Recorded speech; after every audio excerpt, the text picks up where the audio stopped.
Question number 1, part A of the question here, price to earnings ratio.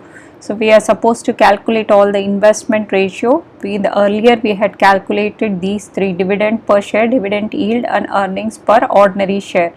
Now we have to calculate price to earnings ratio. Okay, what is the price to earnings ratio? It is nothing but the market price per share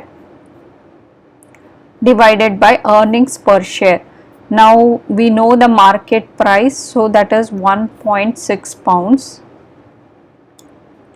So 1.6 pounds, okay, and we know the earnings per ordinary share, it is 0.044 per share. So let's write here.